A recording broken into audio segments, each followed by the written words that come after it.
Hey there, welcome back to my channel. I am showing you guys today how I'm doing my DIY floral backdrop. I went from this to this, and it was very affordable. So here are the things I used. I had an old fabric shower curtain laying around, so I washed it. Went and bought some flowers from the Dollar Tree, and I used my handy dandy hot glue gun. Now you'll see here what I do is take the flowers off of the stems. I'm putting my hot glue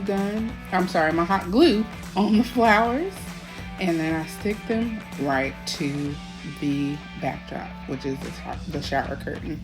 Very easy, very affordable, and very fun. I really think you can use this for anything, your social media pages, some marketing for your branding.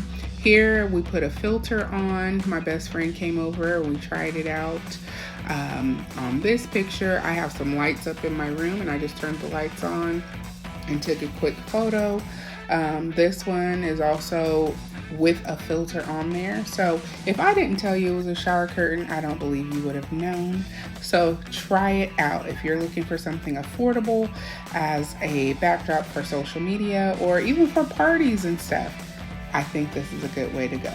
And I did not spend a lot of money. Like I said, I bought the flowers. Those were $9 because I bought 9 bushels of flowers, and that was pretty much it. So I had everything else at home. All right, if you tried out, let me know. Like, comment, and subscribe to my channel. Thanks so much for watching. You guys have a great one. Bye.